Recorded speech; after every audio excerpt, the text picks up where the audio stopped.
Okay, now that we've aligned the barrel, I've shown you how to set up and align the barrel. Now we're going to show you how to measure the straightness of this barrel using the Bore 9 software. And after we measure the straightness, then we'll show you how to measure the wear, in the barrel. It's always recommended that you do the alignment before you check the straightness or before you check the wear. So always do that first. So everything's all set up now. What I'm going to do is to run Bore 9 and have the R1307 communicate with the computer, we have to plug in the A910 into the port. And then we'll start the Bore 9 program. Takes a while to boot up. And then I have to give this a project name. So I'm just going to call this Demo 1. And then I have to choose the target that I'm using.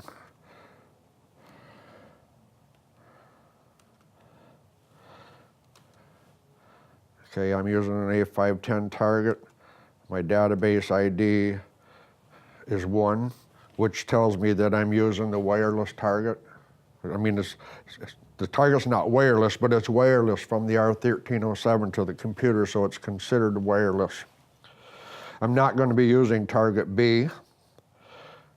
The number of bores, meaning how many different positions am I going to take in this barrel? Well, we have set these rods up, the A510C, with holes drilled every 12 inches. So I'm just going to measure every 12 inches to make this simple. So if I look here, I'm going to 1, 2, 3, 4, 5 points. I'm going to measure 5 points. So I'll set this up for 5, starting at bore number 1, and I'm going to do this every 12 inches. Okay. And one thing I haven't mentioned, I still have the target in the self-centering mode. We want to do the straightness in the self-centering mode. And I have some tolerances here. My overall tolerance, I'm going to set that to 1,000th and bore to bore. In other words, from position to position, I want 5/10. My reference target is for something entirely different. We don't have reference targets when we're doing the extruder barrels. When we're doing individual bores, we can set up a reference target and monitor. That doesn't occur in this case. So now we'll go to step 2, which is down on the bottom. We just highlight step 2. Here we can determine the target mounting error. In this case, the mounting error doesn't matter. The mounting error will always be the same, so it's immaterial what the mounting error is. So we just skip that step. Go to step 3. Step 3, this is for bucking in. And again, we're all set up, so we don't need to do this. So we're just going to continue on next and next and finish that. Now we're just going to start taking readings. Okay, I'm at the far end of the barrel, so I'm going to be starting bore number 1, or position number 1 is always the position closest to the laser beam. So that would be way down close to the feed throat. That's going to be position 1. Well, I'm in position 5 right now. So I can change the direction down here on the bottom, change the direction, and I'm only taking normal readings. So there, I'm going to record that reading there. Now I'm going to move this target in 12 inches. And if you remember yesterday, I set up the level on the pole. So when I move it in, I want to make sure that the target doesn't turn. I'll record that position. Then I'm going to move it in another 12 inches.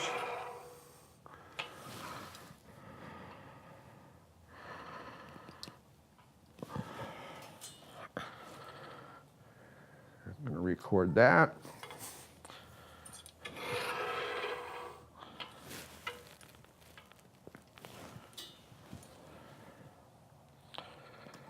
Record. And I'm going to go to the number 1 position.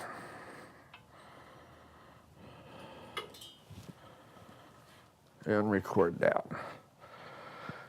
Okay, I've recorded all 5 positions in the normal, and I'm going to save that data, and then I'm going to click Finish. This is going to take me to the screen, the result screen, and I can see at the top of the screen here my vertical straightness and my horizontal straightness are all within tolerance. I have the plots on the right side of the screen. I can show this relative to a best fit plane. I can show this relative to the laser beam. In other words, if I want to look at this, what is my alignment like relative to the gearbox, this plot will show me that. Or I can say I want to make bores 1 and 5, 0, and this will tell me my straightness from end to end if I made those 2 bores 0.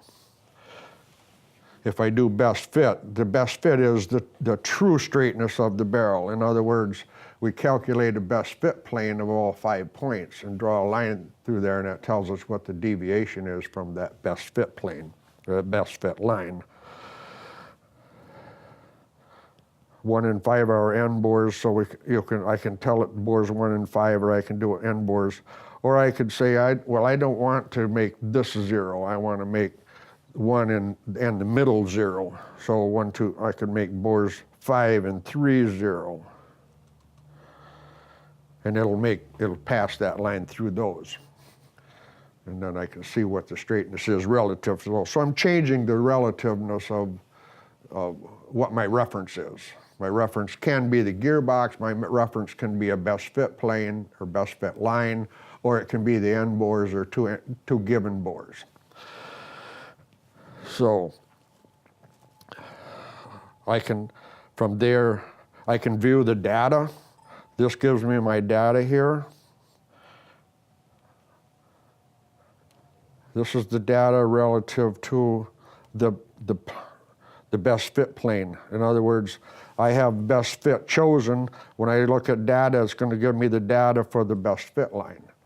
If I choose the laser and look at the data, it's going to give me the data relative to the laser beam. So whatever reference that I've chosen in the software, that's the data that's going to come up on the screen. It's not going to give me the data for everything, only for that. From there, I've taken the straightness measurements, I've saved the data, I viewed the data, now I could print that out if I wanted. So now let's go on, let's move on and change the legs, put this into the measurement mode, and we'll go on and we'll measure the wear on the barrel.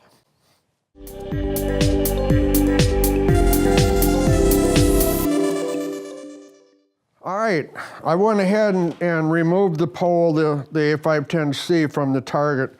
We have to change the legs to put the target in from the other side. So we're going to take out the 2 screws that's holding it in the adapter.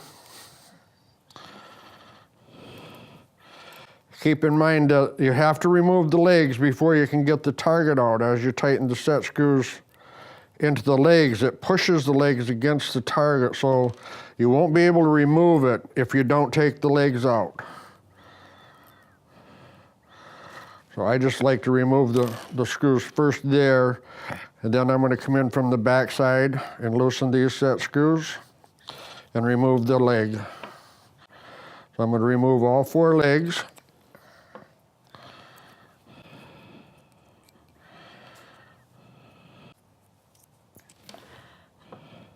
Now we remove the target from the adapter. And I'm going to turn the adapter around, so I'm going to put the target in the measuring mode side.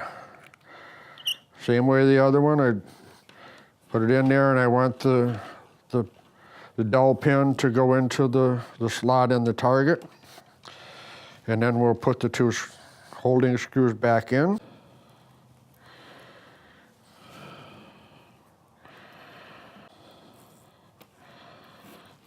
And then we're going to put the legs back in.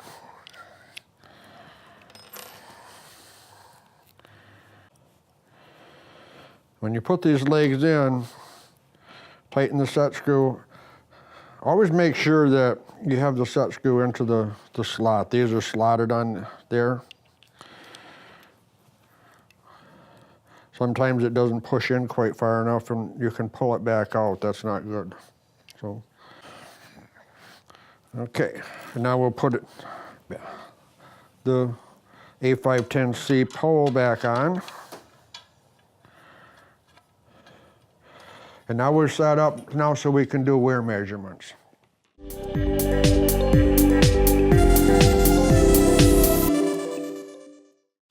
All right, now when we do wear measurements, we have to do a normal and inverted reading, so we're going to start in the normal position. And I'm going to start the bore 9 program again.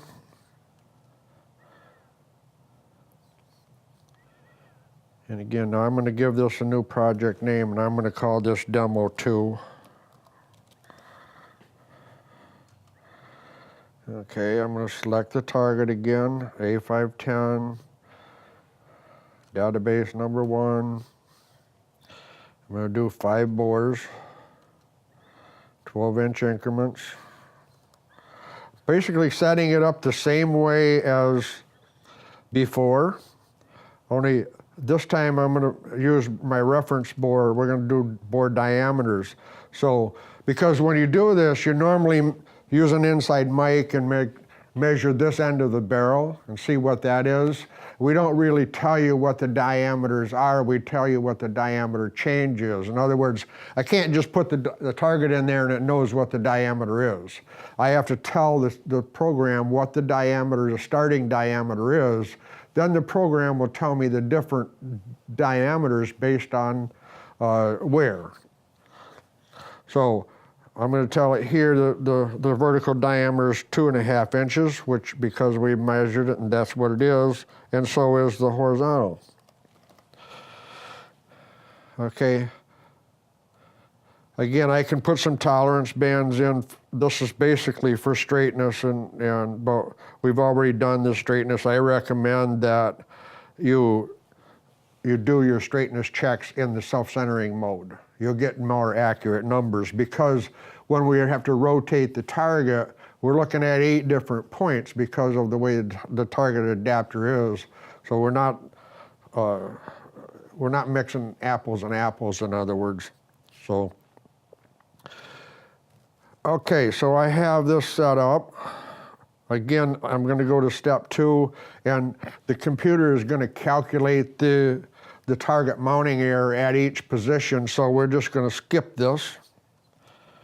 And we're not bucking in either, so we're going to skip that. We're going to go right to taking measurements. Now, one thing I need to mention, you need to go up to the file. If you want to see bore diameters and you want to see this on the screen, you see on my screen I have all of these, the bore, the distance, the normal vertical center, horizontal center, inverted vertical, and so on and so forth. And it shows me the diameter vertical, diameter horizontal, and my target centering error, both vertical and horizontal. That's because I go up here to File and Preferences. In the preferences, I have a data grid display. In the data grid display, I want to make sure that all of these are checked. If I don't have the diameter and the target centering area checked, it's not going to show up in the data in the results. So we want to make sure that these are checked. Anything that you don't want to see shown, you can uncheck it. So we're going to show everything in this case. So now I have 3 different methods of measuring. I can take all of my normal measurements first, or I can take all my inverted readings first, or I can take normal and inverted readings at each position. So that's what I'm going to opt to do. So I'm going to tell this on the screen here, I want to take normal and inverted readings at each position. Okay, when we measured straightness, I showed you that I could start at bore number 5 and measure back towards bore number 1. It doesn't matter if I start at bore number 1 and work my way out, or if I start at bore number 5 and work my way in. It's just a matter of preference, which is easier. So I'm going to do the same thing. Because I have the target already at bore number 5, I'm going to change the direction, and I'm going to start at bore number 5, and I'm going to take a normal and inverted reading at each position. Okay, now I have this at position 5, and I'm in the normal position. So again, we have to take a normal and inverted reading at each position. So I put this here. Now, I only have 2 hands, so normally if there's 2 people, somebody work the computer, I can put my hand here and use as a fulcrum as I get in the barrel. Because I'm doing this by myself, I'm gonna have to put a mag base on here to act as a fulcrum after I get past the first 2 points. So I'll explain that. I'm gonna take the normal reading. Now when I invert this, turn it upside down, put the cable on the top, and using the level, get it level, and I'm going to push this pole up. That kind of locks the target in place. I'll record that. Okay, now because we're taking normal and inverted at each position, it always starts with the normal position, so I'm going to turn it back to normal. I'm going to take it in 12 inches to the first hole, using the level, make sure I got the cable on the bottom, and I'm going to record that. Now I'm going to turn the target to the inverted position, and now I like to pull on the pole a little bit, and not a lot, but just make sure the target's locked in, and record. Now I know I'm going to put this back to the normal position, using the level. I'm going to record that. And now when I turn this 180 degrees, I pull on the pole a little bit and I can feel that it's not locked in. It's very loose. So I'm going to put the mag base on here. This mag base is going to act as a fulcrum. So I can just simply push down on the pole.